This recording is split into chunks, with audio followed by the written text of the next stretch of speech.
Master, welcome back again to our channel. Panibagong araw, panibagong kabanata na naman ang pagsamasamahin natin ngayong araw na ito. At kung bago ka sa ating channel, pag-click ang subscribe button and hit the notification bell para updated kayo sa ating mga susunod na videos. So mga Master, bago natin simulan ang ating kabanata ngayong araw na ito, huwag po sana natin skip yung ads mga Master, no, dahil malaking bagay na po yan sa ating munting channel. So simulan na natin kabanata ngayong araw na ito. Let's go! Kabanata 5211-5230. Kabanata 5211. Boom! Nabasag ang harang ni Taran, kaya wala siyang pagpipilian kundi ang umiwas sa malayo. Madagandong kapigatian. Agad na inihagis ni Gurjen ang kanyang supernatural power, at tinakpan ng maitim na ulap ang kalangitan. Hindi mabilang na mga kidlat ang nagkuros at bumuo ng Tribulation World. Nakulong si Keegan sa Tribulation World at napilitang harapin ang sunod-sunod na kalamidad. Gayunpaman, si Keegan ay nasa Petit Celestial rank at madaling nabasag ang Tribulation World sa isang galaw. Lumitaw siya sa harap ni Gurjen at tinusok ang kanyang espada. Biglang naging bato ang katawan ni Gurjen. Bahagyang tumagos ang espada ni Keegan sa kanyang balat, ngunit ang kanyang malakas na puwersa ay naging dahilan ng pag-urong ni Gurjen. Sa sandaling iyon, naglunsad din ng mga pag-atake sina Zavis, Gawis, at Taran gamit ang kanilang supernatural powers. Si Keegan ay nakulong muli sa isang Tribulation World. Gayunpaman, sa pagkakataong ito ay isang 5th level Tribulation World. Ang kapangyarihan ni James at ng kanyang mga kasama ay nagpatong at nakabuo ng 5th level. Tribulation World. Sumpa ang magic. Bago makatakas si Keegan sa Tribulation World, ang curse magic ay tumagos sa hangin. Agad na sinimulan ng curse magic ang kaagnasan sa katawan ni Keegan. Break. Nagumbok ang mga ugat sa mukha ni Keegan, at biglang lumakas ang katawan nito. Nagsagawa siya ng isang lihim na sining upang mapahusay ang kanyang sarili. Ngayon, ang kanyang lakas ay nasa gitnang yugto ng Petit Celestial rank. Mas mahirap pahusayin ang cultivation base ng isang tao pagkatapos maabot ang Celestial rank. Kaya, kahanga-hanga para kay Keegan na patasin ang kanyang kapangyarihan mula sa unang yugto ng Petit Celestial rank hanggang sa gitnang yugto. Kapangyarihan ng sumpa. Di nagtagal, sinira niya ang Tribulation World. Gayunpaman, agad siyang pinalibutan ng sword energies na naglalaman ng mga mahiwagang inscription. Isang sword world ang nabuo at natrap muli si Keegan. Hindi mabilang na sword energies ang bumaril sa kanya. Si Keegan ay nagpakawala ng nakakasilaw na aura upang bumuo ng isang protection na hadlang laban sa mga enerhiya ng espada. Sa kabila nito, pinilit niyang labanan ang panggigipit ng Sword World.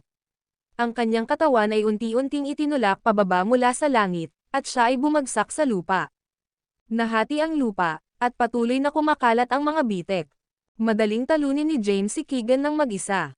Gayunpaman, pinigilan niyang gawin iyon dahil hindi pa nakaharap ang kanyang mga kasama sa isang mabigat na powerhouse tulad ni Keegan. Bagamat ginamit nila ang elemental formation upang makakuha ng lakas sa Petit Celestial rank, hindi pa nila kayang umangkop sa kanilang mga bagong kapangyarihan at hindi pa nila magagamit ang kanilang buong potensyal. Sa makatuwid, kailangan nilang makibahagi sa mga labanan upang mas maunawaan ang kapangyarihan ng elemental formation.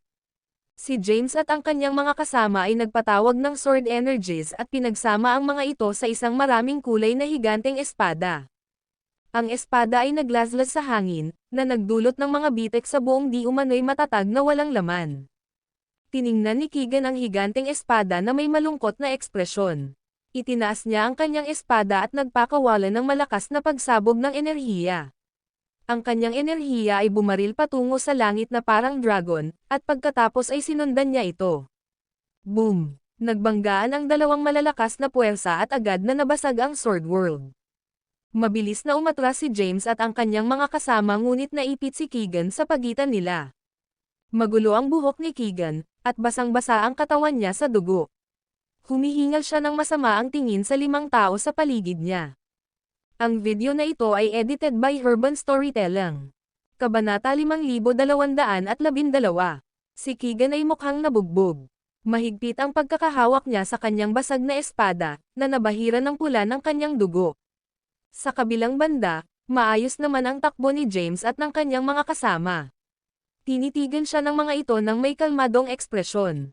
Tumingin si James sa kanyang mga kasama at nagtanong, "Kumusta ang lahat?" "Lahat ay mabuti." "Oo naman. I expected him to be much stronger." "Ang lakas pala ng mga Petit Celestial rank is not that much big of a deal," nakangiting sabi ni Zavis. Nagalit si Keegan sa sinabi niya. Nakangiting sabi ni Gaius, "Ito ang unang pagkakataon na natapos natin ang elemental formation, at hindi pa ako nasanay sa kapangyarihang ito. Dapat kong gamitin ang laban na ito para mas masanay ang sarili ko dito." Namula ang mukha ni Keegan. Hindi siya makapaniwala na binalak siya ng mga ito bilang practice subject. Siya ang Panginoon ng isang ikapitong antas ng eroplano, at hindi pa siya nakaranas ng gayong kahihiyan noon. Mamatay. Itinaas ni Keegan ang kanyang espada at umatake. Sinita siya ng mga kasama ni James. Gayunpaman, lumayo si James. Bagamat pinipigilan ni James na lumahok sa labanan, aktibo pa rin ang pagpapala ng elemental formation. Kaya, ang kanilang mga elemental na kapangyarihan ay nagbibigay ng enerhiya sa isa't isa. Hindi may deactivate ang elemental formation maliban kung isa sa kanila ang mapatay. Ang 5 figure ay kumikislap sa buong himpapawid, at umalangaw-ngaw ang mga tunog sa lugar. Si Keegan ay nag-activate ng isang lihim na sining upang madagdagan ang kanyang lakas, ngunit ang kanyang 4 na kalaban ay may lakas sa unang yugto ng Petit Celestial rank. Bukod dito, maaari nilang gamitin ang elemental inversion para tawagan ang elemental na kapangyarihan ng isa't isa. Sa simula ng laban, bahagyang nahirapan sila laban kay Keegan. Gayunpaman, ngayon ay kalmado na sila at tahimik laban sa kanya. Kahoy, tubig, sunog, earth, nagkalat sila sa iba't ibang direksyon. Ang kanilang mga aura ay makabuluhang bumuti. Ang kanilang mga elemental na kapangyarihan ay lumitaw at nabuo sa isang haligi ng liwanag. Sumikat ang liwanag sa kalangitan at tumagos sa lugar. Kaagad pagkatapos, isang porma sayon ang lumitaw at nakulong si Keegan. Naramdaman niya ang kakaibang puwersa na nakapaligid sa kanya at sinubukan niyang iwasan ito. Sa kasamaang palad, huli na ang lahat. Mabilis siyang nagpatawag ng protective barrier. Samantala, ang mga elemental na kapangyarihan ay sumailalim sa pagbabaligtad at nabuo sa isang malakas na puwersa. Pagkatapos, tumama ito sa harang ni Keegan. Basag. Ang protection na hadlang ay nabasag kaagad, at si Keegan ay napaalis. Sa sandaling iyon, mabilis na tinawag ni Taran ang curse inscriptions at ginawa itong mahabang espada. Sa pagkakataong ito, ang mga inscription ng sumpa ni Taran ay mas malakas pagkatapos niyang pagsamahin ang mga ito sa mga kapangyarihan ng Genesis Path. Ang kanyang espada ay kumari papatungo kay Keegan sa napakabilis na bilis. Bago pa makapag-react si Keegan ay nabutas na ang kanyang katawan. Gayunpaman, hindi pa siya natatanggal. Sumilip si Zavis sa likod niya at itinulak ang palad niya pasulong. Ang kanyang pag-atake ay naglalaman ng kapangyarihan ng kanyang Marcy Ice Path, Cultivation Base, at ang 5 elemento. Napatalsik si Keegan, at iniluwa niya ang isang bibig ng dugo. Ang kanyang laman ay nagkawatak-watek, at ang kanyang mga buto ay nalantad. Ang video na ito ay edited by Urban Storytelling. Kabanata 5213. Medyo malala ang mga pinsala ni Keegan. Sa kabila noon, nanatiling malakas ang kanyang aura. Libu-libong sword energies ang biglang sumulpot at umikot sa kanya upang bumuo ng nakakatakot na sword formation. Sina Zavis, Gaius, Virgin, at Taran ay napilitang umatras palayo sa kanya. Sa kabila nito, patuloy silang kumikislap sa langit, naghahanap ng mga pagkakataong mag-aklas. Ang kanilang labanan ay nakakuha ng maraming atensyon. Powerhouses mula sa Derex, ang Academy, ang Central Plane, at ang mga kalahok sa Petit Celestial rank ay nanonood ng laban. Wala sa kanila ang umasa na ang partido ni James, na binubuo ng mga miyembro sa Sovereign Third rank, ay pinilit ang isang powerhouse sa Petit Celestial rank sa isang sulok kasama ang kanilang misteryosong porma sayon. Bukod dito, ang kanilang kalaban ay patuloy na nasugatan. Tumanggaw si Taran, damit.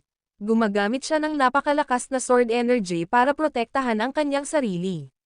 Hindi lamang sila ay may hindi kapani-paniwalang defensive power, ngunit ang kanilang lakas sa pag-atake ay nakakatakot din. Ito ay hindi maarak, at wala tayong pagkakataong umatake. Sa sandaling iyon, sila ay nasa isang pagkapatas dahil hindi sila nakakalapit. Kahit ang kanilang elemental formation ay hindi makalusot sa sword formation. Umatras si James sa laban, at kulang sila ng isang mahalagang elemento para makumplito ang formation.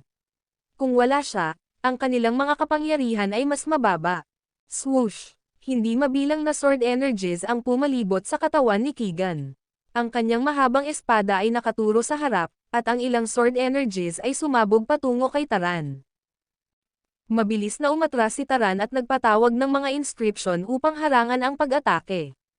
Ang mga inscription ay bumuo ng isang hadlang at nakatiis sa patuloy na pag-atake, ngunit ito ay unti-unting nahuhulog. Samantala, pinagmamasdan ni James ang labanan mula sa malayo. Alam niyang kailangan niyang lumahok sa labanan. Kung hindi, hindi mananalo ang kanyang mga kasama. Si Keegan ay nasa Petit Celestial rank, pagkatapos ng lahat, at nagkaroon ng maraming paraan ng pakikipaglaban. Swoosh! Humarap si James sa harap ni Taran. Ang kanyang katawan ay biglang nagbago sa hindi mabilang na mga inscription. Dalawang figure ang lumitaw, ang isa ay nakaupo sa itaas ng mga inscription at ang isa sa ibaba. Unti-unti, nabuo ang mga inscription sa isang misteryosong porma sayon. Biglang nawala ang isa sa mga figure sa loob ng formation. Siya ay nagpakita sa harap ng sword energies at nineutralize ang pag-atake gamit ang isang kapangyarihan na hindi kabilang sa kanilang kasalukuyang panahon. Kaagad pagkatapos, lumitaw ang dating anyo ni James sa harap ni Keegan. Kinilabutan si Keegan. Bago pa siya makapag-react ay nataman na siya sa noo. Ang kanyang katawan ay nagsimulang maghiwa-hiwalay at maglaho. Pagkatapos, ang kanyang natitirang kaluluwa ay nag-teleport palabas ng arena world. Matapos ihagis ni James ang elemental formation, ang kanyang lakas ay bumuti ng malaki. Dahil dito, lumakas din ang kanyang dating anyo. Hindi natakot si James na malantad ang kanyang dating pagkatao. Ang nakaraang anyo ng kanyang sarili sa porma sayon ay binubuo lamang ng supernatural. Mga kapangyarihang kanyang nilinang at wala ang aura ng Panginoong Supremos. Bukod dito, nagbago ang dalawang figure ayon sa kanyang kasalukuyang katawan. Hanggat hindi siya nagcast ng supernatural powers mula sa Genesis Path. Banal na kasulatan, ang kanyang nakaraang pagkakakilanlan ay hindi matutuklasan. Sa Ju Academy, may ilang powerhouse na tumayo sa gulat, kasama sina Zimal at Jorah. Anong klaseng supernatural power iyon? Hindi pa ako nakakita o nakarinig ng ganoong bagay dati. Ito ay isang kapangyarihan na hindi kabilang sa kasalukuyang panahon. Masasabi kong ito ay mula sa nakaraan.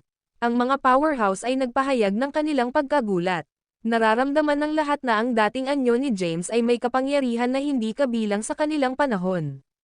Gayunpaman, hindi nila ito matunten kung saan ito nagmula. Ang video na ito ay edited by Urban Storytelling. Kabanata 5214. Sa loob ng Arena World, nabigla ang mga kalahok sa labanan. Ano iyon? Ang kanyang kapangyarihan ay talagang kakaiba. Nagulantang ang malalakas na kalahok mula sa iba't ibang sekta at malalaking eroplano. Matapos matalo si Keegan, pinahiwa-hiwalay ni James ang formation. Naglaho ang kanyang nakaraan at hinaharap na anyo. Maging si Zavis at ang iba pa ay nagulat. Pagkaraan ng ilang sandali, nakangiting sinabi ni Zavis, ang Tresensia Completer Art ng 49 ay hindi kapanipaniwala. Namangha rin si Taran, ginamit lang niya ang kanyang past form. Hindi pa niya ginagamit ang kanyang present at future form. Sigurado akong makakalaban niya ang isang powerhouse sa Great Celestial rank. Lumapit si James sa mga kasama at nakangiting sinabi, a powerhouse at the mahusay Celestial rank. Masyadong mataas ang tingin mo sa akin at minamaliit ang lakas ng Great Celestial rank. Upang maabot ang Great Celestial rank, kailangang dumaan sa hindi mabilang na mga hadlang at magkaroon ng makapangyarihang kakayahan sa pakikipaglaban. Bagamat makapangyarihan ang supernatural power ko, masyadong mahina ang cultivation base ko. Gayunpaman, napakalakas mo pa rin. Oo, nakakakilabot ang lakas mo. Sayang at hindi rin natin ito malilinang, kung hindi, hindi tayo mapipigilan. Ibinahagi ng mga kasama ni James ang ilang komento. Magpahinga muna kayo at magpagaling. Uupo muna ako sa itaas ng espiritual na bundok. Pagkatapos magsalita, Nagtungo si James sa espiritual na bundok at umupo sa isang lotus na posisyon sa tuktok nito. Ano na naman ang ginagawa niya? Bakit kailangan niyang laging maupo sa ibabaw ng espiritual na bundok na inaagaw natin? Sino ang nakakaalam? Nagkibit-balikat ang mga kasama ni James na naguguluhan sa kanyang mga kinikilos. Pagkatapos, pinahiwa-hiwalay nila ang elemental formation at nagsimulang mabawi ang kanilang naubos na lakas. Samantala, isang diskusyon din ang nangyayari sa Jew Academy. Isang elder ang nagtanong, sa tingin mo ba ay natagpuan na niya ito, Sir Zimal? Hinaplos ni Zimal ang kanyang puting balbas at sinabing, hinati ko ang supernatural power ng Jew Academy sa ilang mga inscription at isinama ang mga ito sa mga espiritual na kabundukan pati na rin sa mga lungsod. Inaasahan kong mahahanap sila ng mga kalahok. Kahit 49 ang matuklasan ang mga ito, duda ako na mauunawaan niya kaagad ang bawat inscription pagkatapos maagaw ang isang espiritual na bundok. Sumang-ayon si Jorah, oo. Ang Filmsurge art ng aming akademya ay napakalakas. Bukod sa lumikha, walang ibang nakakaalam nito. Si James ay dapat na nagpapakita ng isang palabas. Oo, sa tingin ko hindi niya mahahanap ang Filmsurge inscriptions. Kahit na mahanap niya ang mga ito, imposible para sa kanya na maunawaan ang mga ito.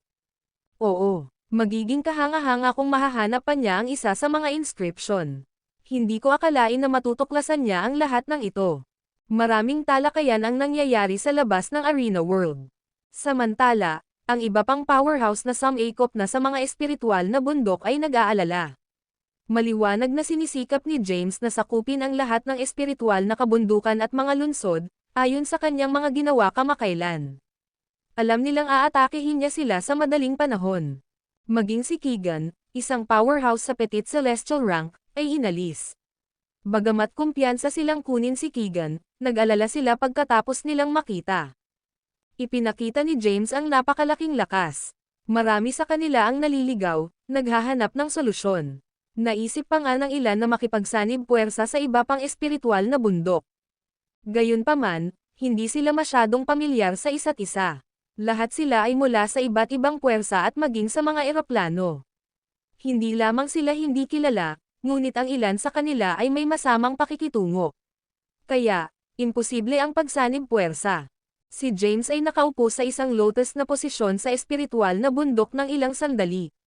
Maya-maya, tumayo siya at naginat ng katawan. Pagkatapos, tumingin siya sa kanyang mga kasama at nakangiting sinabi, tapos na ako. Tara na. Lumapit si Zavos kay James at tinanong, may natuklasan ka ba? Nakangiting tahimik si James bilang tugon. Sinabi ni Gaius, sigurado akong may nahanap siya. Pumunta tayo sa susunod na espiritual na bundok. Hindi na kayo kailangang kumilos mula ngayon. Ako na mismo ang bahala sa iba. Ayaw na ni James na mag-aksaya pa ng oras. Ang video na ito ay edited by Urban Storytelling. Kabanata 5215. Nais ni James na malutas ang labanan sa lalong madaling panahon. Sa basbas ng elemental formation, ang kanyang Trescentia Completer art ay hindi magagapi sa Arena World, at walang makakapigil sa kanya. Di nagtagal, dumating ang grupo ni James sa labas ng isa pang napakalaking espiritual na bundok na may hindi mabilang na buhay na nilalang sa ibabaw nito. Haha, nag-iinit ang mga bagay-bagay. Iyan ay si Tazedares Garcia, isang powerhouse sa huling yugto ng Sovereign 6th rank. Kahit na nasa Sovereign 6th rank lang siya, makapangyarihan talaga siya. Kahit yung mga nakaabot na sa Petit Celestial rank ay sinubukan siyang iwasan. Siya ay mula sa Ancient Clan's Immortal Mountain. Ang mga taong sumusunod sa grupo ni James ay agad na nasasabik matapos makita ang taong sumangkop sa espiritual na bundok sa unahan.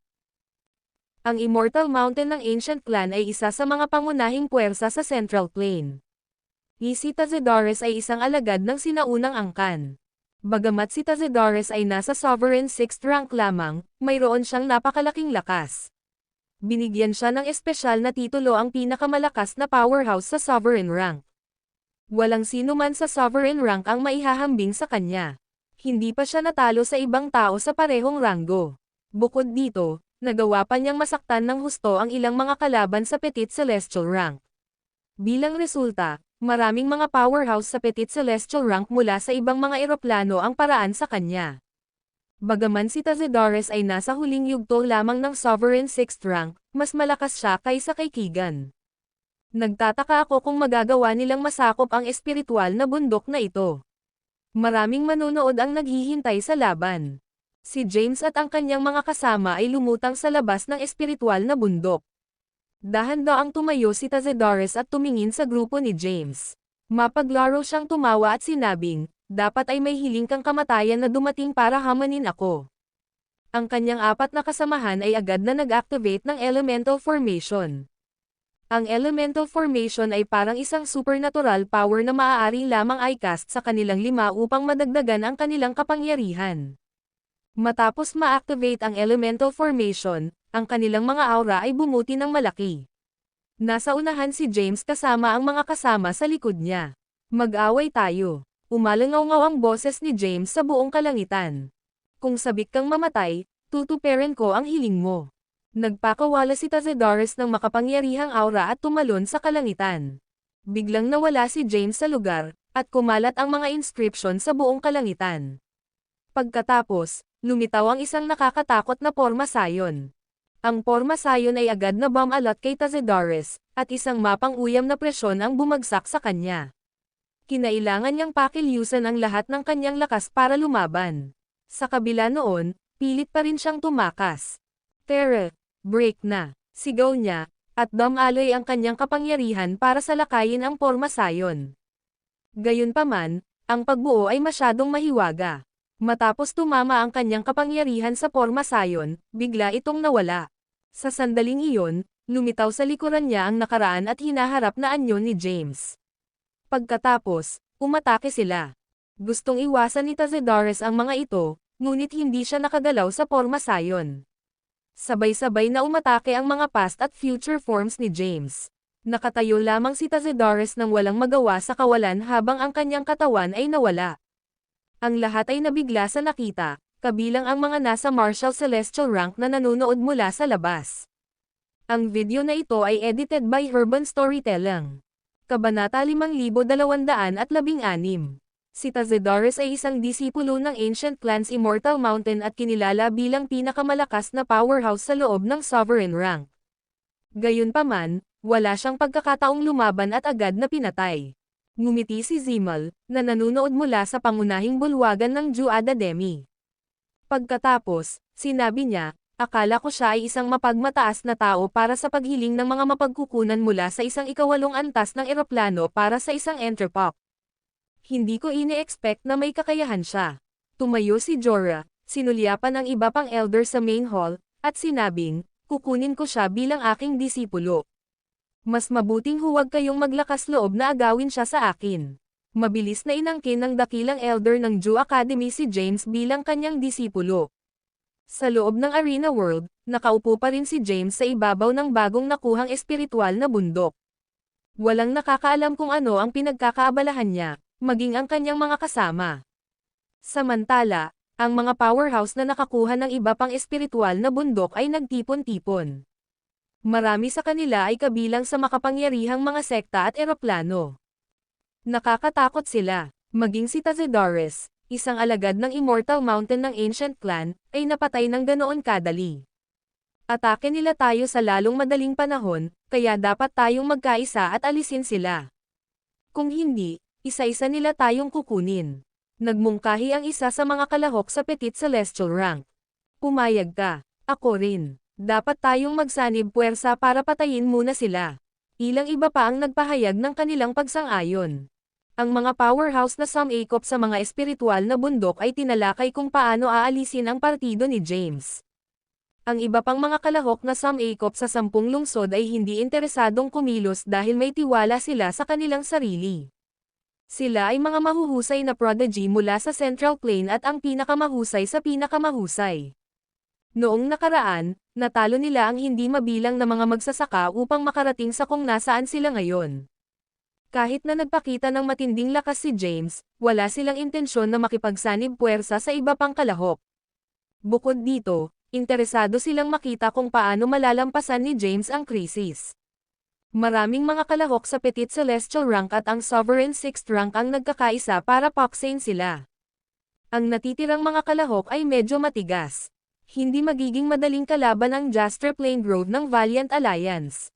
Makapangyarihan din si Blood Jabez mula sa Suluburg. Sa pagsali nilang dalawa sa alyansang ito, iniisip ko kung paano sila haharapin ng 49. Nasa sabik ang mga powerhouse ng Jew Academy na makita ang maraming powerhouse na nagsanib puwersa. Inaasahan nilang makitang malampasan ni James ang sitwasyon at talunin ang kanilang alyansa. Kung siya ay magtagumpay, siya ay magiging isang alamat. Kasabay nito, ang DWEX Academy ay maaaring mag-recruit ng isang hindi kapani-paniwalang mahuhusay na alagad. Natitiyak nilang si James ay magiging isang walang katulad na powerhouse na may wastong patnubay at mapagkukunan. Pagkaraan ng ilang sandali na maupo sa espiritual na bundok, biglang tumayo si James.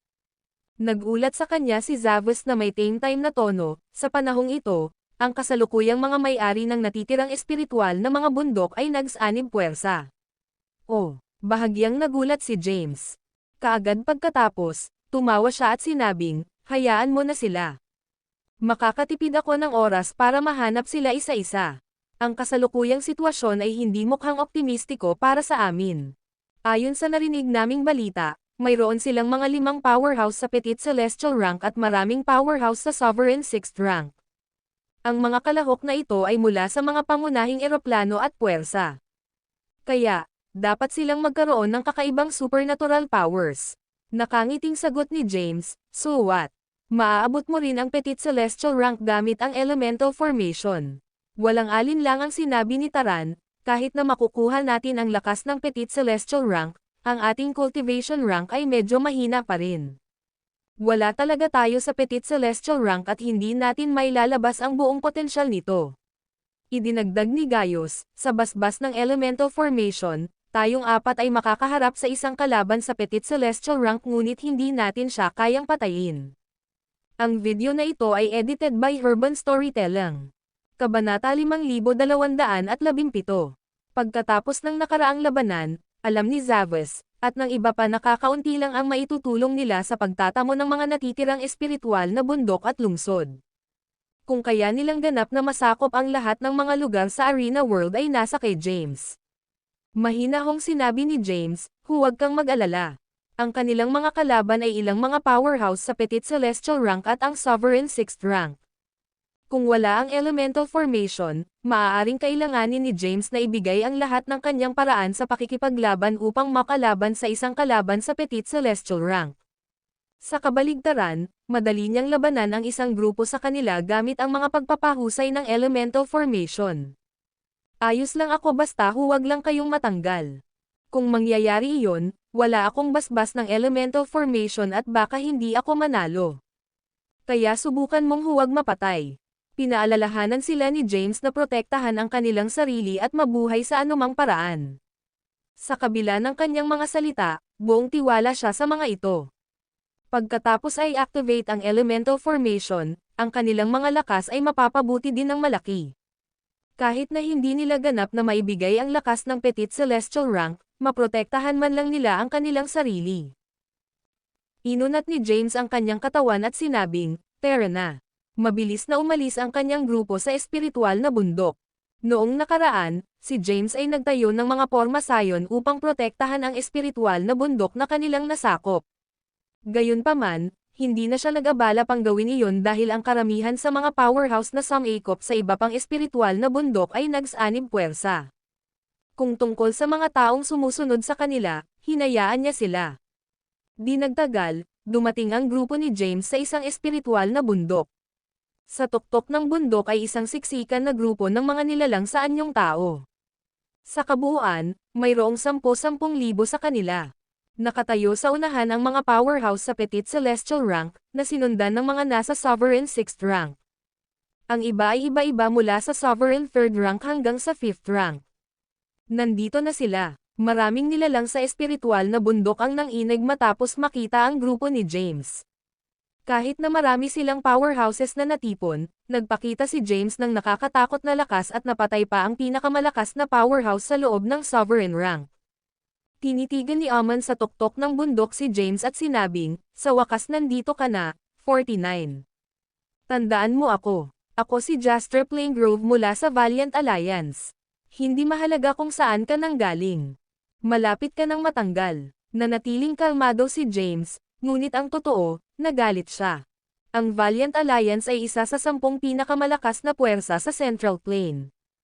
Noong nakaraan, ang pinuno ng Valiant Alliance ay isa sa mga pangunahing salarin na gustong pumatay sa kanya. Lumapit ang isa pang tao at mahinahong nagsabi, "Ako si Bloodod Jabez mula sa Saluburg." Si Saluburg ay isa rin sa pinakamalakas na puwersa sa Central Plain. Ang dahilan kung bakit sila nagpadala ng mga miyembro sa Jew Academy ay hindi para ma-recruit bilang mga disipulo. Sa halip, sila ay lumahok pangunahin upang magpakitang gilas. Mula noong sinaunang panahon, ang mga powerhouse ay dumating sa Jew Academy upang linangin. Sa paglipas ng panahon, ito ang naging pamantayan. "I'll take everyone on once," mahinahong sabi ni James. Pagkatapos magsalita, mabilis na pinaandar ni James at ng kanyang mga kasama ang elemental formation. Sa basbas ng formation, mabilis na tumaas ang kanilang mga aura. Ang 5 sa kanila ay muling nakakuha ng lakas ng Petit Celestial rank. Sa mga pagpapahusay ng elemental formation, hindi natalo si James sa Arena World. Habang naglalabas ng potent aura, mahinahong sinabi ni James, "Sabay-sabay kang lumapit sa akin. Kung hindi, hindi kayo magkakaroon ng pagkakataon."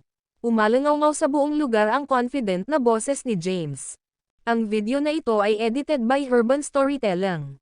Kabanata 5218. Si Jasper mula sa Valiant Alliance at Bloodod mula sa Saluburg ay mga kilalang powerhouse. Bukod sa kanila, may 3 pang kalahok sa Petit Celestial rank. Bagamat hindi sila mula sa nangungunang 10 puwersa ng Central Plain, nagmula sila sa mga eroplanong pang-9 na antas. Bilang karagdagan, mayroong isang grupo ng mga powerhouse sa Sovereign 6th rank. Gayunpaman, alam ng lahat na ang mga cultivator sa Sovereign rank ay walang negosyong lalahok sa laban. Ito ay isang labanan para sa mga nasa Petit Celestial rank. Sa huli, hanggang sa 5 powerhouse sa Petit Celestial rank ang talunin si James. Sa kanila, mayabang si James na hamanin silang lahat. Swoosh! Si Jasper ang unang gumawa ng hakbang. Tumalon siya sa ere at sinundan ni Bloodod. Sumunod din ang 3 pa. Silang 5 ay mga lalaki. "Ang pangalan ko ay Sigil Lamagnan. Galing ako sa Weird Plane. Ako si Hakla Hakyun mula sa Hazak Plane. Zornshite, ang Welric Plane." Pagkatapos magpakilala, inilabas nila ang kanilang makapangyarihang aura. Sa 5 powerhouse sa Petit Celestial rank, ang kanilang sama-samang lakas ay sapat na upang duminahin ang hindi mabilang na mga eroplano. Gayunpaman, hindi nagpatinag si James sa harap ng kanyang mga kalaban. Nilinggan niya ang mga kasama at sinabing, "Huwag kang makialam. Manatili ka lang sa likod ko." Tumanggo sina Zaves, Gaius, Virgin, at Taran. Nagkomento ang mga powerhouse ng Jew Academy sa pangunahing bulwagan. "Wow! Nakakabilib. Nasa early stage pa lang siya ng Sovereign 3rd rank, pero hinahamon niya ang 5 kalaban sa Petit Celestial rank." Anuman ang resulta ng labanan, ito ay gagawa ng kasaysayan. Medyo umaasa na 49 ang manalo at maging isang alamat. Ang mga powerhouse ay may sensinang nanood sa labanan at paminsan-minsan ay nagpapalitan ng mga opinyon. Sa Arena World, ang iba pang mga powerhouse na sumikop sa 10 lungsod ay nanonood din ng labanan. Natigilan sila nang makitang tinangka ni James na kunin ang 5 kalaban sa Petit Celestial rank. Kahit na sa kanilang lakas, nagawa nilang sakupin ang isang lungsod, wala ni isa sa kanila ang makakalaban sa 5 kalaban sa Petit Celestial rank. Kahit si Wab mula sa Elysium Hall ay hindi nang ahas na labanan silang 5 ng sabay-sabay. Napanganga ang mga manonood sa katapangan ni James at mabilis na napaatras sa malayo. Lumutang si James sa langit habang nasa likod niya ang mga kamay. Sa sandaling iyon, 5 elemental na kapangyarihan ang dumadaloy sa loob niya. 4 sa kanyang kapangyarihan ay nagmula sa kanyang mga kasama. Pagkatapos ay cast ang elemental formation, malaya nilang magagamit ang kapangyarihan ng isa't isa. Dapat may death wish ka. Kalmado rin si Jastra. Itinaas niya ang kanyang kamay, at lumitaw ang isang macantab na gininto ang espada na naglalabas ng malakas na puwersa. Iyon ay, ito ang Jastra Sword. Si Jastra ay alagad ng pinuno ng magiting na alyansa. Kinokontrol ng Valiant Alliance ang maraming malalakas na eroplano. Ang kanyang Panginoon ay nagpakahirap upang pinuhin ang espada para sa kanya. Narinig kong ginawa ito gamit ang Genesis power ng isang ikawalong antas na eroplano. Ito ay isang sandata na may lakas ng huling yugto ng Great Celestial Rank. Sa pamamagitan ng espadang ito, makakalaban ni Jastra ang isang kalaban sa huling yugto ng Petite Celestial Rank. Matapos ipatawag ni Jastra ang kanyang espada, nagsimulang talakayin ng maraming manonood ang pinagmulan nito. Ang video na ito ay edited by Urban Storytelling. Kabanata 5219. Si James ay isa sa pinakamakapangyarihang kapangyarihan sa kanyang nakaraang buhay. Kaya, naramdaman niya ang kapangyarihan ng Jastra Sword. Itinaas ni Jastra ang kanyang gintong espada at buong pagmamalaking sinabi, ang espadang ito ay ipinangalan sa akin. Inipon ng aking Panginoon ang Genesis power ng isang 8 antas na eroplano para gawin ang espadang ito. Naglalaman ito ng nakakatakot na lakas na maihahambing sa lakas ng Genesis path ng isang 8 antas na eroplano. Swoosh! Itinutok ni Jastra ang kanyang espada kay James, at ang sword energy ay gumalaw sa hangin. Bagamat hindi nasaktan si James ng di nakikitang puwersa, nagpumiglas ang kanyang mga kasama at muntik na silang masabugan. Pinaalalahanan sila ni James, umalis na kayo. Si Zavos at ang iba pa ay mabilis na umatras mula sa larangan ng digmaan at napawi ang nakalulungkot na presyon. Si James naman ay nanatiling kalmado sa larangan ng digmaan. Bagamat nagpatawag si Jastra ng isang makapangyarihang sandata, hindi siya natakot. Umalis na kayo. Let me fight him. Mahigpit na hinawakan ni Jastra ang sandata niya at confident na sinabi. Gusto niyang patayin si James mag-isa. Nagpalitan ng tingin ang mga kakampi niya, pagkatapos ay umatras. Gayunpaman, batid ang lakas ni James, hindi sila masyadong nakarating. Kahit na si Jastra ay may hawak na makapangyarihang sandata, maaaring hindi siya katapat ni James. Gusto nilang subukan ni Jastra ang lakas ni James. Pagkatapos, maaari silang manood mula sa likuran at maingat na suriin ang supernatural power ni James upang mag-ingat kapag ito na ang kanilang turn. Pagkatapos nilang umatras mula sa larangan ng digmaan, itinaas ni Jastra ang kanyang espada at sinugod si James. Nawala siya sa lugar. The next moment, nasa harap na siya ni James. Bago niya mapunta ang kanyang pag-atake, lumitaw ang isang misteryosong figure na kamukha ni James. Pagkatapos, itinaas ng figure ang kanyang kamay, at isang pagsabog ng enerhiya na binubuo ng mga inscription ay lumitaw mula sa palad nito. Ang mga mahiwagang inscription ay lumaban sa Jastra Sword. Biglang lumitaw ang isa pang figure sa likod ni Jastra at sumalakay. Tinamaan si Jastra sa likod, at nagkaroon ng matinding sugat. Gayunpaman, malakas si Jastra at mabilis na nakabawi mula sa pinsala. Pagkatapos, tumalikod siya at pinutol ang kanyang espada. Nataman ang magiging anyo ni James, at agad itong nasira. Sa susunod na sandali, nag-reform ito sa tabi ni James. Bumalik din ang ibang figure sa gilid ni James. Pareho ang aura ni James sa past at future forms niya. Gayunpaman, ang kanilang lakas ay naiiba. Ang mga powerhouse ng Ju Academy ay nagbigay ng maingat na atensyon. Mga clone ba iyon? Pitong wag mong isipin. Nakakita na ako ng maraming cultivator na lumikha ng mga clone, ngunit walang lumapit dito. Nararamdaman ko na ang isa sa mga figure na iyon ay naglalaman ng kapangyarihan ng nakaraan at ang isa pa sa hinaharap. Ang kanilang mga kapangyarihan ay tunay na misteryoso at hindi kabilang sa kasalukuyang panahon. Tinalakay ng mga powerhouse ng Ju Academy ang mga figure ni James. Bagamat marami silang karanasan, wala silang ideya kung anong uri ng supernatural power ang ginamit ni James. Sa huli, maaari lamang nilang tapusin na ito ay isang bagay na katulad ng supernatural powers na maaaring lumikha ng mga clone. Gayunpaman, mas advanced ang mga clone ni James. Hindi tulad ng mga regular na clone, ang clone ni James ay hindi nawasak matapos matamaan. Sa halip, nagreporma ito halos kaagad. Si Jastra ay binibigyang pansin din ang bawat detalye. Mahigpit na kumunot ang kanyang mga kilay, naguguluhan kung bakit hindi nawasak ang clone ni James matapos matamaan. Ang video na ito ay edited by Urban Storytelling. Kabanata 5220. Tumayo si James sa pagitan ng kanyang nakaraan at hinaharap na anyo. Maraming mga powerhouse ang nagsusuri ng supernatural power ni James. Sigurado akong hindi mga clone ang mga iyon. Oo, sumasang-ayon ako. Hindi sila clone. Logically, ang mga clone ay magkakaroon ng kanilang pangunahing aura ng kaluluwa. Gayunpaman, ang mga clone ng 49 ay walang mga aura ng kaluluwa. Mayroon lamang silang aura ng kanyang kapangyarihan. Sa larangan ng digmaan, hinawakan ni Jastra ang kanyang espada at naglabas ng malakas na aura, na nagdulot ng mga ripples sa nakapalibot na kawalan. Nagdilim ang kanyang mukha, at minisyon niya, tiyak na mahilig kang maglaro ng mga kakaibang trick. Pagkatapos, nilaslas niya ang kanyang espada, naglabas ng ilang inscription sa kalangitan, na mabilis na naging sword energies. Si James ay hinatake mula sa lahat ng direksyon. Ang kombinasyon ng Jastra Sword at Sword Formation ay sapat na upang bitag o pumatay ng isang powerhouse sa Petite Celestial rank.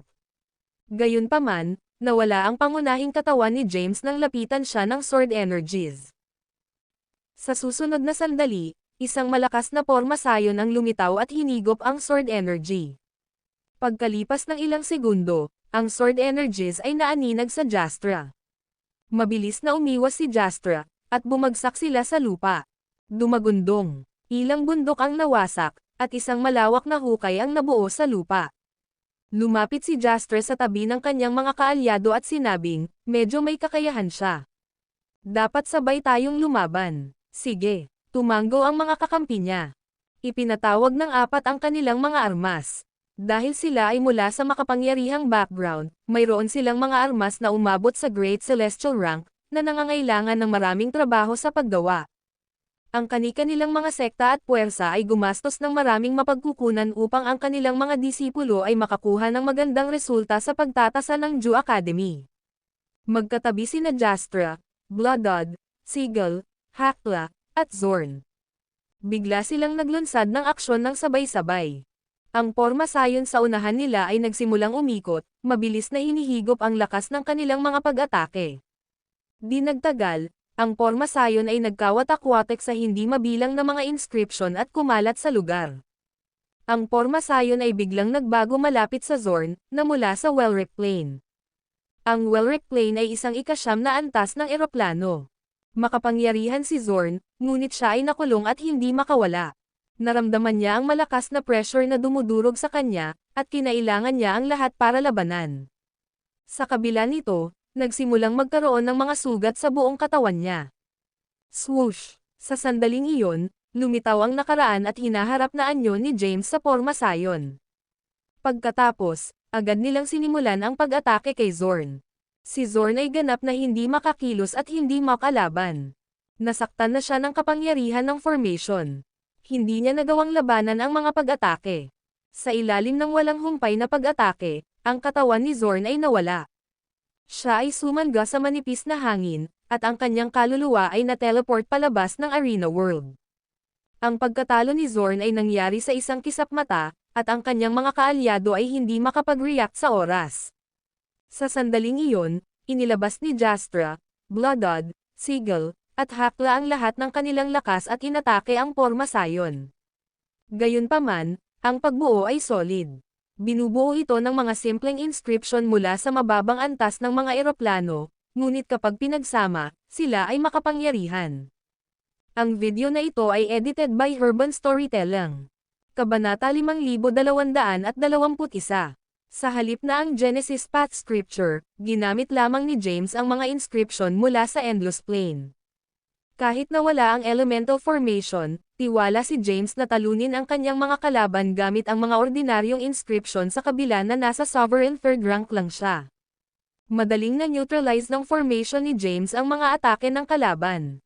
Pagkatapos, lumitaw ang kanyang nakaraan at hinaharap na anyo sa harap ni Sigil. Mabilis na nag-react si Sigil at nakaiwas sa mga pag-atake. Kaagad pagkatapos, ang nakaraan at hinaharap na mga anyo ni James ay sinaktan at nawasak ng sword energy. Gayunpaman, sila ay muling hinubog sa loob ng pormasayon. Ang pormasayon ay biglang nahati sa mga inscription, lumipad patungo sa Sigan, at nagreporma. Natagpuan ni Sigan ang kanyang sarili na nakulong sa loob ng pormasayon. Muling umatake ang nakaraan at hinaharap na anyo ni James. Sa kasamaang palad, nakaligtas si Sigan sa mga pag-atake gamit ang kanyang pambihirang pisikal na lakas. Samantala, inatake naman ng tatlo pang kalaban ang formation. Si James, na nag-transform sa Porma Sion, ay nagpupumilit na mapanatili ang kanyang anyo matapos labanan ang kanilang patuloy na pambobomba. Mabilis niyang pinakawalan ang kanyang supernatural powers para palakasin ang formation. Hindi napigilan ang lakas ng Porma Sion, napawi si Sigan. Kakasimula pa lang ng laban, pero napatay na ni James ang dalawa sa mga kalaban niya. Matapos masaksihan si Sigel na pinatay, ang natitirang tatlong kalaban ay may mabangis na ekspresyon. Walang sino mang umasa na si James ay magiging napakalakas at pumatay ng dalawang powerhouse sa Petit Celestial rank sa isang maikling sandali. Sumigaw si Jastra, huwag kang magpigil. Gamitin mo ang anumang kakayahan sa pakikipaglaban na mayroon ka, kung hindi, mamamatay tayong lahat. Sa sandaling iyon, bahagyang lumakas ang aura ni na Bloodod at Hakla. Sina Jastra, Bloodod, at Hakla ay sumalakay mula sa iba't ibang direksyon. Itinoon nila ang lahat sa mga light beam at binaril ang Porma Sion ni James. Bahagyang pumutok ang Porma Sion sa ilalim ng kanilang mga pag-atake. Ang lahat ay matamang nanunood sa labanan, natatakot na makaligtaan ang anuman. Tresensia Completer. Isang mahinang boses ang umalangaw mula sa Porma Sion, na tila mula sa ibang panahon. Ang Porma Sion ay biglang nawala, at ang dalawang figure kasama nito. Lumitaw si Aman sa langit, at dalawang anino ang sumanib sa kanya. Bigla siyang nagsimulang mabilis na gumalaw sa kalangitan.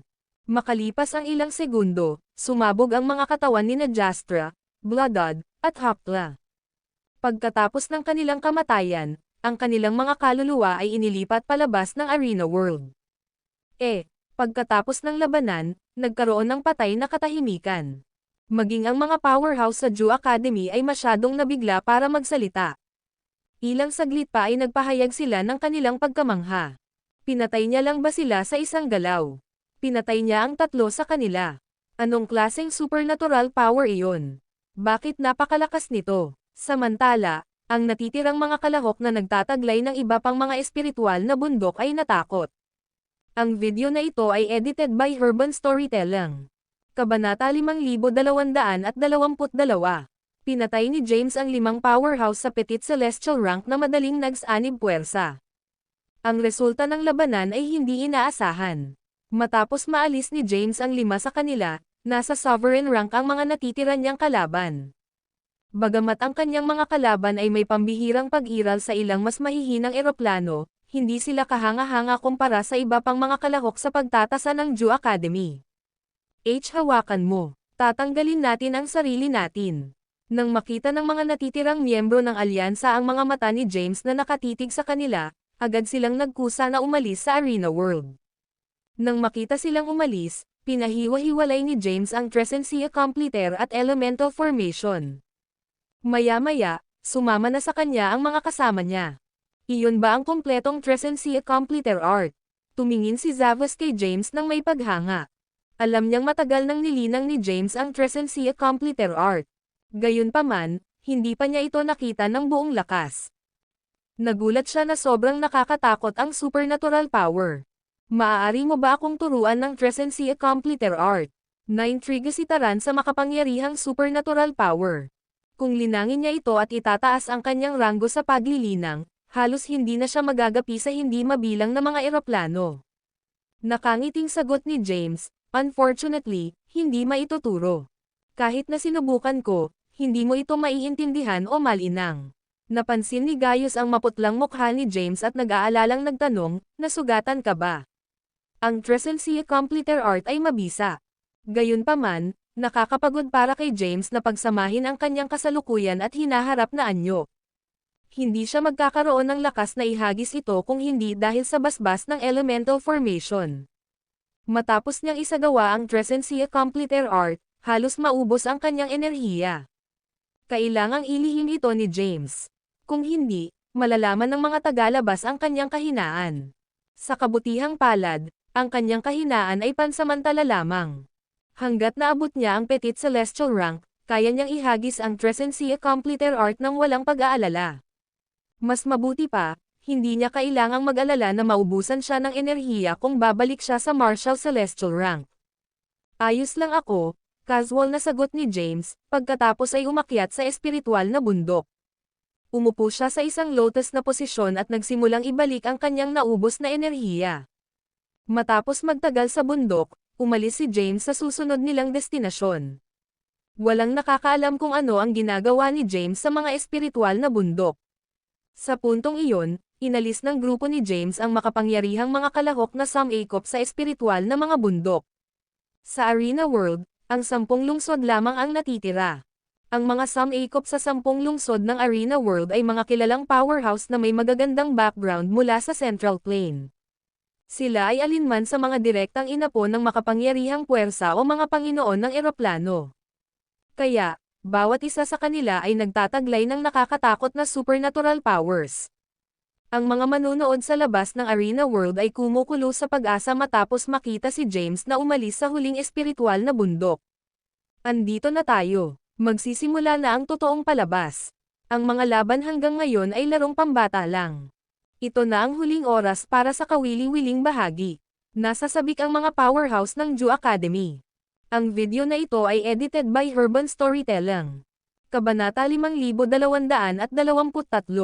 Ang mga kalahok na sumasakop sa 10 lungsod ng Arena World ay mula sa maimpluwensyang pinagmulan. Bagamat sumali sila sa pagtatasa, nanatiling magalang ang mga nakatatanda sa Ju Academy sa kanila. Pagkatapos ng lahat, sila ay makapangyarihan at may hindi kapani-paniwalang mataas na katayuan. Bamulong ang isang elder ng Ju Academy, siguro kung sino ang unang target ng 49.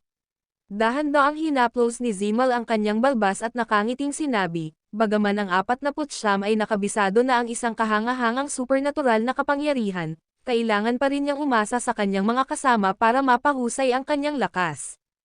Halos lahat ng tao sa Arena World ay alam na ito. Kung maaalis nila ang mga kasama ni James, mababawasan ng malaki ang kanyang lakas sa pakikipaglaban. Madaling nakita ng mga powerhouse ng Ju Academy ang kahinaan ni James, at gayon din ang mga kalahok sa Arena World. Alam ng mga powerhouse na sumasakop sa 10 lungsod ng Arena World na kung wala ang kompletong elemental formation, ang lakas ni James ay hihina ng husto, at hindi niya magagawang labanan ang mga ito. Lumapit si James at ang kanyang mga kasama sa gitnang rehiyon ng Arena World kung saan matatagpuan ang 10 lungsod. Ang mga lungsod ay walang partikular na pagkakasunod-sunod o ranggo, ngunit may mga pangalan ng nangungunang 10 powerhouse ng Ju Academy na nakahover sa itaas nila. Sa tuwing sasakupan natin ang isang espiritual na bundok, palagi kang nananatili sa ibabaw nito ng ilang sandali. Ano ba talaga ang ginagawa mo? 49. Tanong ni Zavis out of curiosity. Napatingin din ang iba sa kanya, naghihintay ng sagot niya. Ayaw nang ilihim ni James sa kanyang mga kasama. Gayunpaman, ayaw niyang malaman pa ito ng ibang kalahok. Kaya, nag-set up siya ng isang formation upang maiwasan ang anumang mga eavesdroppers. Natural, ang kanyang porma sayon ay pumipigil lamang sa mga kalahok sa Arena World na marinig sila, samantalang ang mga powerhouse ng Ju Academy ay maaari pa ring makinig sa kanilang pag-uusap. Pagkatapos i-set up ang porma sayon, nakangiting sinabi ni James, sa Arena World, bawat espiritual na bundok at lungsod ay nabuo sa pamamagitan ng mahiwagang mga inscription. Misteryosong inscription. Talaga, bakit hindi ko napansin? Anong uri ng mga inscription ang mga ito? Nagulat ang mga kasama ni James. Napasigaw din sa gulat ang mga powerhouse ng Ju Academy. Nahanap niya talaga sila. Kamangha-manghang. Nasasabik ang mga powerhouse ng Ju Academy. Walang nag-isip na matutuklasan ng mga kalahok ang sikreto. Gayunpaman, nalampasan ni James ang kanilang mga inaasahan. Tinitigan ni Zavis at ng iba si James para sa isang sagot. Ipinaliwanag ni James, ang Ju Academy ay may mahiwagang supernatural power. Sumagot si Zavis, oo, at James elaborated, remember you guys asked me if anyone in the countless planes has reached the holy celestial rank. Noon, sinagot ko siguro ang ilang maalamat na powerhouses na nakapasok na sa holy celestial rank, di ba? Well, the Ju Academy's founder is one of them. Gumawa siya ng makapangyarihang kasanayan na tinatawag na Themsurge Art. Ang mga espiritual na bundok at lungsod sa Arena World ay ginawa mula sa Filmsurge inscriptions. Nagtatakang tanong ni Gawis, Filmsurge Art. Anong uri ng supernatural power ito? Hindi naman nagpaliwanag ng detalyado si James dahil alam niyang binabantayan sila. Ngumiti siya at sumagot, "It's a compelling skill." Mula noong sinaunang panahon, tanging ang tagapagtatag ng Jew Academy ang matagumpay na nilinang ito. Ang mga powerhouse ng Jew Academy, kabilang ang Zimal, ay natigilan. Sino ba talaga siya? Sabi ni Jorah, ang Filmsurge Art bilang supernatural power ng Jew Academy ay hindi lihim. Gayunpaman, alam niyang ginamit ang Filmsurge inscriptions upang bumuo ng mga espiritual na bundok at lungsod. Nasuri na kaya niya at naintindihan ang mga ito. Gayunpaman, hindi pa niya nakikita ang Filmsurge Art noon, kaya hindi niya dapat alam na ang mga iyon ay Filmsurge inscriptions. Sumang-ayon si Zimal, "Exactly. Kailangan kong bisitahin ang Endless Plain at makarating sa ilalim nito." Ang video na ito ay edited by Urban Storytelling. Kabanata 5224. Naghinala si Zimal na napakaalam ni James tungkol sa Filmsurge Art. Ang isang tao mula sa isang third level na eroplano ay hindi maaaring malaman kung gaano karami. Samantala, saglit na binanggit ni James ang pinagmulan ng Filmsurge Art. Ipinaliwanag niya sa kanyang mga kasama na ito ay isang supernatural power na ipinasa sa hindi mabilang na mga panahon sa Jew Academy. Ang mga may mahusay na talento at kakayahan sa pag-unawa lamang ang kwalipikadong linangin ito. Sa kabila nito, walang sino man ang nagtagumpay. Ang Filmsurge Art ay isa sa mga dahilan kung bakit ang Jew Academy ay maaaring makaakit ng napakaraming powerhouses na sumali sa kanila. Hindi na idinetalye pa ni James ang mga detalye. Ikinalat niya ang porma sayon at sinuri ang 10 lungsod. "Alin ang una nating aatakehin?" tanong ni Zavis. "Hindi mahalaga," mahinahong sagot ni James. Ang mga nagtagumpay na sakupin ang isang lungsod sa Arena World ay hindi pangkaraniwang mga pag-iral.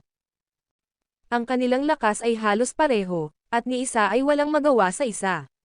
Si James ay humakbang pasulong at hindi nagtagal ay nakarating sa sinaunang daan sa labas ng isa sa mga lungsod. Sinulyapan niya ang mga gusali sa loob ng lungsod at napansin niya ang isang babae na nakasuot ng puting damit na nakaupo sa itaas ng ambi ng palasyo. Siya ay may magagandang katangian at magandang aura. Ito ay si Severa, isang kababalaghan ng Jarneja Valley. Tumayo si Severa matapos makita si James at lumipad papunta sa kanya. Napahinto siya sa himpapawid at tinitigan ang grupo ni James. "Turns her." Natulala si Zavis sa kagandahan ni Severa at nahihiya siyang salubungin ang kanyang tingin.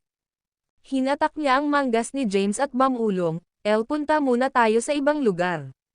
"Nahulog ka na ba sa kanya?" Humalaklak si James ng mapanukso. Mahinahong sinabi ni Zavis, "Sa tingin ko siya ang aking tunay na mahal." Bagamat nagbubulungan sila, hindi nila hinaranggan ang ibang tao. Kaya, natural na narinig ni Severa ang kanilang pag-uusap. Gayunpaman, nagkunwari siyang walang narinig at nanatiling walang pakialam. Hindi gumalaw ang ekspresyon niya. Sumagot si James, "Sige, pupunta tayo sa ibang lugar." Sa loob ng Arena World, ang 10 lungsod lamang ang hindi inaari ng grupo ni James. Kaya, hindi mahalaga kung sino ang una nilang inatake. Nagmamadali silang pumunta sa susunod nilang destinasyon. Isang lalaki ang agad na lumitaw sa langit nang dumating sila sa isang sinaunang daan patungo sa susunod na lungsod. Sabi ni Gaius, isa pang kakilala. "Pumunta tayo sa susunod na lungsod." Ang taong sumangkop sa pangalawang lungsod ay si Aurelius. Siya ay mula sa isang 9 na antas ng eroplano, na pinasyahan ng kanyang ama. Napangiti si Aurelius sa itaas ng lungsod at sinabing, "Magaling ka, 49. Dahil nandito ka, huwag ka na lang umalis. Hayaan mo akong matikman ang iyong supernatural powers." Sinulyapan siya ni James ngunit hindi niya pinansin ang sinabi niya. Pagkatapos, nagpatuloy siya sa pagsulong sa susunod na lungsod. Sa kasamaang palad, ang babaeng sumangkop sa 3 lungsod ay isang taong kilala rin ni James. Ito ay walang iba kundi si Zemira, ang anak ni Seamus, ang Panginoon ng isang eroplanong pang-9 na antas. Sinabi ni Zavis, "Dapat tayong magpatuloy." Nalungkot si James sa sitwasyon. Ang 3 lungsod ay lahat ay inookupahan ng mga taong nakilala niya noon.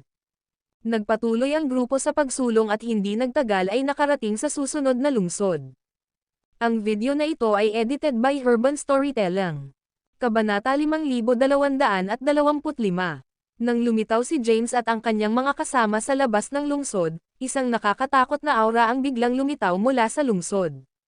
Bago pa sila makapag-react, may ilang figure na nag-flash sa paligid nila. Mabilis ang umatake, na walang pagkakataong makatakas si Zavas at ang iba pa. Napatay ang mga kasama ni James sa isang kisap mata. Ang kanilang mga katawan ay nawasak, at ang kanilang mga kaluluwa ay na-teleport palabas ng arena world. Sa sinaunang kalye, naiwan si James na nakatayo mag-isa. Hindi nagtagal, ang mga kumikislap na figure ay sumanib sa isang lalaking nakasuot ng gintong robe. Mukha siyang ordinaryong tao sa early 20s. Hehe, tumawa ang lalaki at sinabing, ngayong wala ka ng mga kasama at ang porma sayon, makakalaban ka lamang sa lakas ng sovereign third rank. Paano ka magkakaroon ng pagkakataon laban sa akin? Tumingin si James sa lalaki at nagtanong, ano ang pangalan mo, at taga saan ka? Ako si Ladon Yashar mula sa Supremacy. Kabilang sa pinakamalakas na puwersa ng Central Plain ang Elysium Hall, Supremacy, Valiant Alliance, Jew Academy, Ancient Clans Immortal Mountain, Saluburg, Jernijo Valley, Thunder Shrine, Spiritual Palace, at Sword Alliance. Sila ay nireranggo sa nangungunang 10 ngunit walang partikular na pagkakasunod-sunod. Maraming iba pang makapangyarihang puwersa ang umiral sa Central Plain na sinasabi ng iba na nasa nangungunang 10. Gayunpaman, hindi may kakaila na ang 10 puwersang ito ay kabilang sa pinakamalakas. Kinilala rin ni James na sila ang pinakamakapangyarihang puwersa ng Central Plain. Bahagyang nagulat si James ngunit mabilis na kinalma ang sarili. Sinadya niyang magtanong tungkol sa Central Plain at sa kasalukuyang sitwasyon ng iba pang eroplano. Siyempre, binigyan niya ng espesyal na pansin ang Supremacy. Si Quirigen ang kasalukuyang pinuno ng Supremacy. Noong nakaraan, isa siya sa pinakamalakas na sugo ng Supremacy. Noong araw, pareho sila ni James sa Martial Celestial rank. Samantala, isa pang sugo ng Supremacy ang naging Grand Patriarch ng Emmer Island. Gayunpaman, namatay na siya sa nakaraang labanan. Sa pananambang laban sa kanya, walang sino man mula sa Supremacy ang lumahok. Kaya naman, hindi sigurado si James kung sino ang lihim na kasangkot sa pagpaplano ng kanyang pagkamatay. Anuman, hindi siya nagtiwala kay Quirigen. Sabi ni Ladon, sa lakas mo ngayon, madali kitang mapatay na parang langgam. 49. Kahit na natalo mo na ang lahat ng Sum-Akop sa isang espiritual na bundok, dito ito magtatapos para sa iyo. Gayunpaman, natatakot akong kumalat ang mga chismis tungkol sa pananakot ko sa isang mahina kung aalisin kita. Alam niyang pinagmamasdan ng mga powerhouse ang assessment, kaya hindi agad kumilos si Ladon laban kay James. Nais niyang kumilos ng mas mapagbigay. Bukod dito, ang kanyang layunin sa pagpunta sa Jew Academy ay upang makuha ang Themsurge Art. Ang Themsurge Art ay hindi madaling linangin. Kahit na siya ay isang disipulo ng Supremacy, magiging mahirap makuha ang Themsurge Art. Bukod dito, ang pagmaster nito ay magiging mahirap. Kaya, alam ni Ladon na kailangan niyang manatili sa Jew Academy para sa isang pinalawig na panahon at magambag ng malaki sa kanila. Pagkatapos, ang natitira ay nakasalalay sa kanyang kakayahan at talento sa pag-unawa. Kahit na matugunan niya ang mga kinakailangan, hindi niya makikita o malinang ang Themsurge Art kung hindi siya magpapakita ng napakalaking potensyal. Hindi mabilang na mga powerhouse ang nanunood mula sa labas ng arena world. Nawalan ng mga kasama si James, kaya wala na siyang blessings ng formation. Sa kanyang kasalukuyang cultivation rank, nakita ng lahat na imposible para sa kanya na labanan ang isang kalaban sa Petit Celestial rank. Lahat ay curious na makita kung ano pa ang suot ni James. Ang video na ito ay edited by Urban Storytelling. Kabanata 5226. Nakakuha ng maraming atensyon si James, at maraming tao ang nagtataka kung paano niya lalabanan ang isang kalaban sa Petit Celestial rank na wala ang kanyang mga kasama. Ang ranggo ng isang magsasaka ay hindi lamang ang pamantayan upang masukat ang lakas. Sa katunayan, ang mga powerhouse sa parehong ranggo ay magkakaroon ng iba't ibang lakas. Ang mga may talento at higit na kakayahan sa pag-unawa ay mas madaling makabisado ang supernatural powers. Natural lang para sa mga may mas mahusay na background na maging mas malakas kaysa sa iba pang mga cultivator sa parehong ranggo. Nakapatong sila doon sa langit habang nasa likod niya ang mga kamay, nakatitig kay James ng masama. Si James naman ay medyo relaxed. Kahit na ang kanyang kalaban ay mula sa Supremacium, hindi siya natakot. Tumingin siya kay Ladon at mahinahong sinabi, "Narinig mo na ba ang Filmsurge Art?" Ang Filmsurge Art. Nagulat si Ladon. Ang kanyang layunin sa pagpunta sa Jew Academy ay tiyak para sa Filmsurge Art. Ang iba pang mga buhay na nilalang na sumangkop sa mga lungsod sa Arena World ay nataranta rin. Ang Filmsurge Art. Bakit bigla niyang sasabihin ang Filmsurge Art? Samantala, tuwang-tuwa ang mga powerhouse ng Jew Academy. Naiintindihan niya ba talaga? Haha, kahanga-hanga.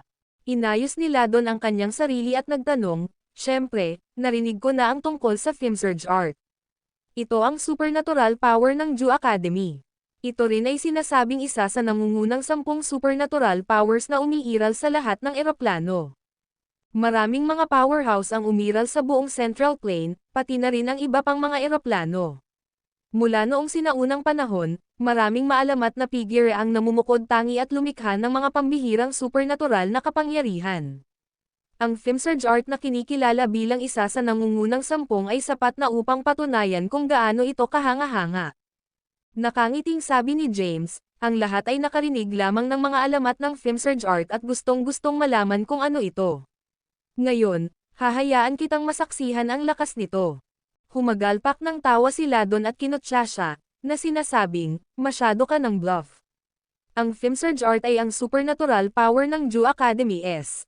Iilan lang sa mga miyembro ng akademya ang nakakita nito.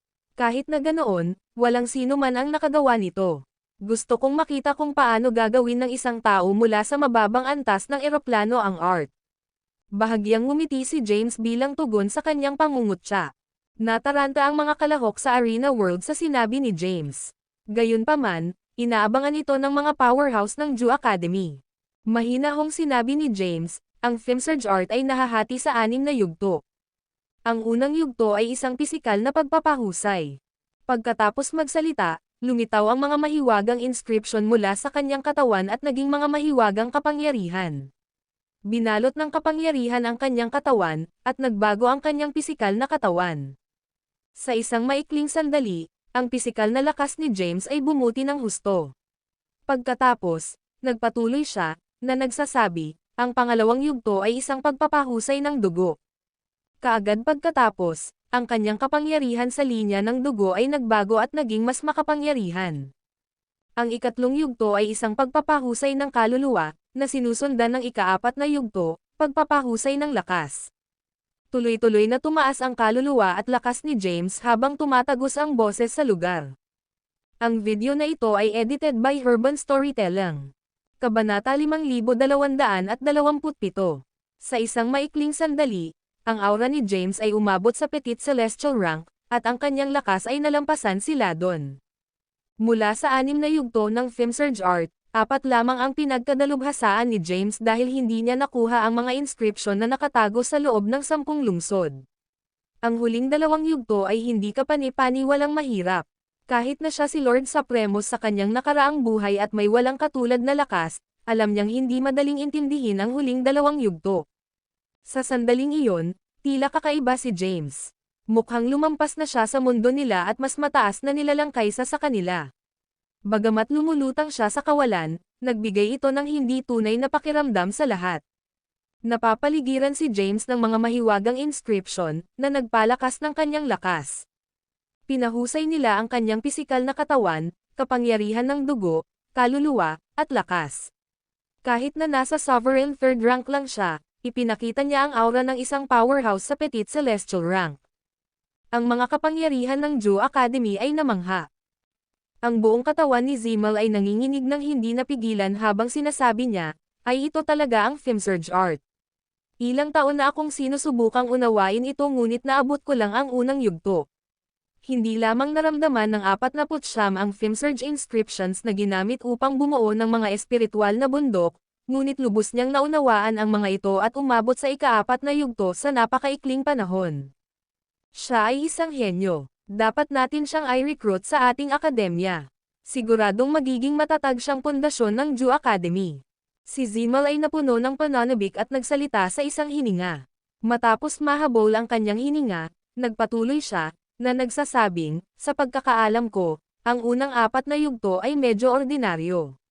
Bagamat makakatulong ang mga ito sa isang mahinang magsasaka na magkaroon ng napakalaking lakas, hindi ito nakakatulong sa mas malalakas na magsasaka. Gayunpaman, ang huling 2 yugto ay ang tunay na mahimalang bahagi ng Filmsurge art. Tulala na tinitigan ni Jore si James at sinabing, sa buong kasaysayan ng Ju Academy, iisa lang ang legal inang ng Filmsurge art sa ika-4 na yugto. Sa kasamaang palad, hindi siya umabot sa ika-5 yugto. Ang ika-5 yugto ay tinatawag na immortality, at ang ika-6 na yugto ay eternity. Gayunpaman, ang mga ito ay nanatili bilang isang alamat sa loob ng mahabang panahon, at walang sino man ang nakarating sa kanila. Ang mga powerhouse ng Ju Academy ay namangha at tuwang-tuwa nang makita si James na gumanap ng Filmsurge art. Sa loob ng Arena World, iniunat ni James ang kanyang katawan. Matapos maramdaman ang kapangyarihang dumadaloy sa kanyang katawan, napangiti siya ng mahina. Mabilis na kumalma si Ladon at bumantong hininga, kahit na ang Filmsurge art ay katanji tangi at nakakapagpapataas ng iyong lakas, mababa pa rin ang cultivation rank mo. Hindi mo masusustain ang kanyang stage sa napakahabang panahon. Dagdag pa, duda ako na maaari mong ganap na kontrolin ang kapangyarihan ng Petit Celestial rank. Magagawa pa rin kitang patayin ng walang kahirap-hirap. Tumawa si James. Haha, ignorante ka, mamatay. Nagdilim ang mukha ni Ladon. Mabilis siyang sumimangot sa harapan ni James at ibinaba ang kamao. Biglang, hindi mabilang na parang multo ang lumitaw at binomba si James. Gayunpaman, nanatili siya sa pwesto at pinahintulutan na bumagsak ang mga pag-atake ni Ladon. Medyo malakas na ang pisikal na katawan ni James. Ngayong ginamit na niya ang Filmsurge art, mas naging mabigat siya. Kahit na umatake si Ladon ng buong lakas, hindi siya maaaring magdulot ng anumang pinsala. What the hell? Magkasunod na umatake si Ladon ngunit nagulat siya nang mapagtanto niyang walang pinsala ang kanyang mga pag-atake. Ganyan ba talaga kalakas ang Filmsurge art? Nagulat si Ladon. Ang Filmsurge art ay kilala bilang isa sa nangungunang 10 supernatural powers. Mula noong sinaunang panahon, walang sino man ang nakagawa nito. Matapos masaksihan kung gaano ito kalakas, namangha siya. Ang video na ito ay edited by Urban Storytelling. Kabanata 5228. Todo-todo ang ginawa ni Ladon ngunit hindi niya nagawang saktan si James. Napatulala siya ng todo. Ang pisikal na katawan ni James ay hindi kapani-pani walang matigas, at kahit ang lakas ng Petit Celestial rank ay hindi siya nagawang saktan. Sa kasalukuyang lakas ni James, kaya niyang pumatay ng kalaban sa Great Celestial rank sa pagdaragdag ng kanyang supernatural powers. Huff, huminga ng malalim si James. Nabuhayan siya ng loob na sa wakas ay nakakuha ng lakas upang labanan ang isang powerhouse sa Great Celestial rank. Mayroong hindi mabilang na mga powerhouse sa Central Plane. Mahirap para sa kanya na makamit ang anumang bagay kung siya ay masyadong mahina. Saan mo natutunan ang Filmsurge art ng Ju Academy? Matigas na tumingin si Ladon kay James at nagtanong, matagal ka na bang sumali sa Ju Academy? Nakangiting sagot ni James, itinago ng Ju Academy ang Filmsurge art sa loob ng Arena World. Hindi mo lang nahanap. Hindi makapaniwalang sumigaw si Ladon, imposible. Kahit na nakatago sila sa Arena World, paano mo ito naintindihan sa loob ng maikling panahon? Ang ibang mga kalahok na nanunood mula sa ibang mga lungsod ay nahirapan ding paniwalaan. Mula noong sinaunang panahon, sinubukan ng maraming miyembro ng Ju Academy na linangin ang Filmsurge art. Gayunpaman, walang sino man ang matagumpay na nakaintindi nito. Ang katotohanang mabilis itong nilinang ni James ay mahirap lunukan. Maging ang mga powerhouse ng Ju Academy ay hindi makapaniwala. Gayunpaman, wala silang nagawa kundi paniwalaan ito matapos itong masaksihan.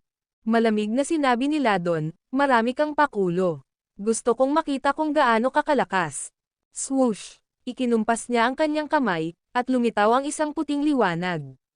Pagkatapos, ito ay naging isang nakasisilaw na mahabang espada. Ang talon ng espada ay puti, at isang ulap ang makikitang dumadaloy dito. Ito ang Supremesa Sword. Nagulat ang mga powerhouse ng Ju Academy. Ito ang maalamat na espada ng Supremacium.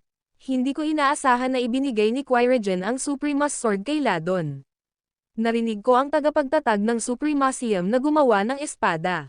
Kinokolekta niya ang Genesis power ng hindi mabilang na mga eroplano at ilang walang kapantay na materyales para gawin ito. Ito ang pinakadakilang sandata ng Supremacium. Sa lahat ng armas na umiiral, isa ito sa pinakamahusay. Narinig ko na ang Supremas Sword ay nasa Holy Celestial rank. Nagtataka ako kung gaano kalaki ang kapangyarihan ng espada na maaaring ibigay ni Ladon. Magiging kapana-panabik ang labanang ito. Ito ang Fimsurge Art laban sa Supremas Sword. Alin sa kanila ang mas malakas? Nagkaroon ng maraming talakayan sa pangunahing bulwagan ng Ju Academy. Natigilan si James nang makita ang Supremas Sword, at bahagya siyang nanginag.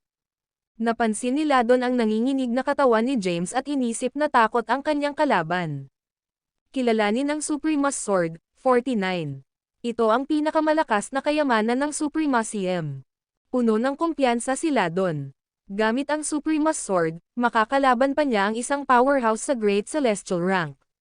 Dumilim ang mukha ni James, at naikuyom niya ang kanyang mga kamao. Siya ang gumawa ng Supremas Sword, at ito ay sa kanya. Ang video na ito ay edited by Urban Storytelling. Kabanata 5229. Noon, pinaghirapan ni James ang paggawa ng Supremas Sword. Gayunpaman, napunta ito sa mga kamay ng ibang tao.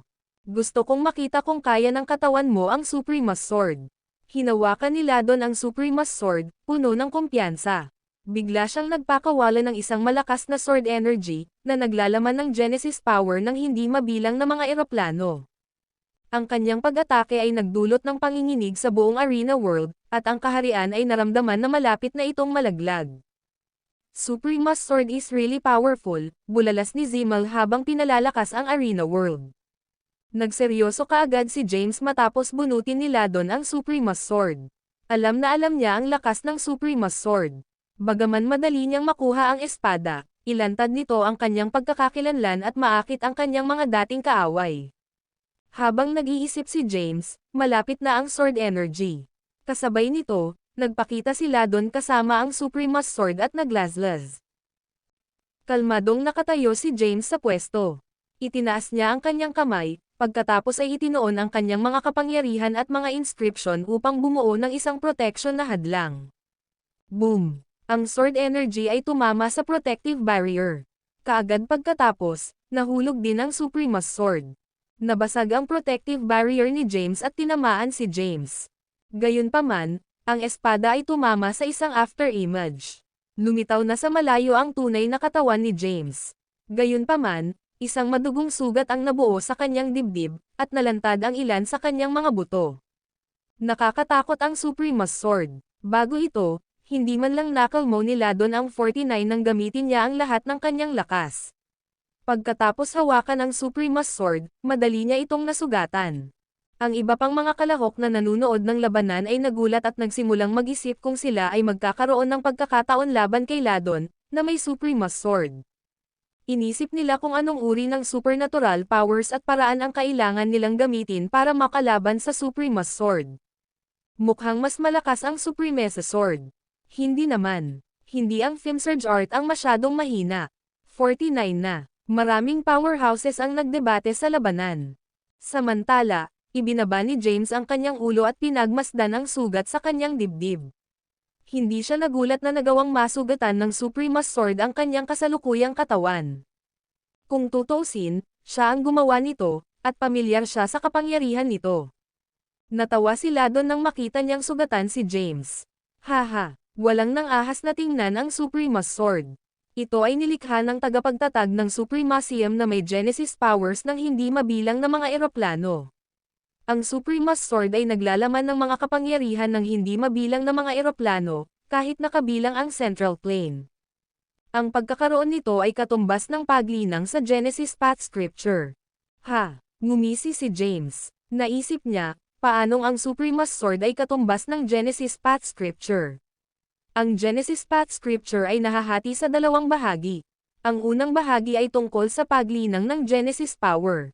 Ang kapangyarihan ng Suprema's Sword ay katumbas lamang ng unang kalahati ng Genesis Path Scripture. Ang ikalawang kalahati ng Genesis Path Scripture ay ang tunay na core. Sayang at hindi ko magagamit ang mga supernatural powers ng Genesis Path Scripture. Ipinagmamalaki ni Ladon, alam mo ba ang tungkol sa Genesis Path Scripture? Ito ang pinakamahusay na supernatural power na umiiral kailanman. Ito ay mas malakas kaysa sa Filmsurge Art ng Jew Academy. Hindi ko nakakailanganin ang Genesis Path Scripture para harapin ka. Ang Suprema's Sword ay higit pa sa sapat. Ang video na ito ay edited by Urban Storytelling. Kabanata 5230. Mayabang na nagpahiwatig si Ladon na nilinang niya ang Genesis Path Scripture ng Supremacy M.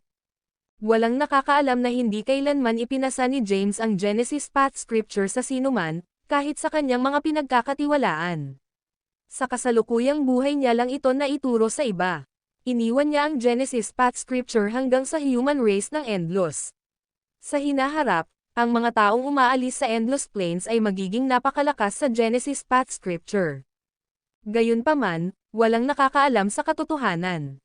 Nagulat ang iba pang kalahok matapos marinig ang pahayag ni Ladon. Maging si Wab mula sa Elysium Hall ay bumantong hininga at nagsabi, sa palagay ko ay hindi ako magkakaroon ng pagkakataon laban kay Ladon kung mayroon siyang Suprema's Sword at Genesis Path Scripture. Si James naman ay walang pakialam na tumingin kay Ladon.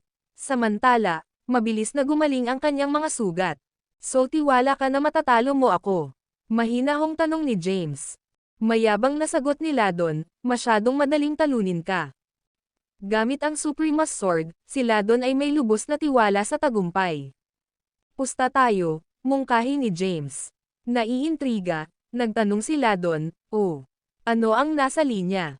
Itinuro ni James ang espada ni Ladon at sinabing, gusto ko ang Suprema's Sword. Bahagyang natigilan si Ladon. Hindi niya pagmamayari ang Suprema's Sword. Pansamantala itong pinahiram sa kanya ng kanyang ama, at kinailangan niyang ibalik ito matapos ma-recruit bilang alagad ng Jew Academy. Mabilis siyang nag-recompose at nagtanong ng may pagtataka, at ano ang meron para sa akin? Sumagot si James, the Filmsurge Art and Thaddeus Holiness, Trescency Compliter Art.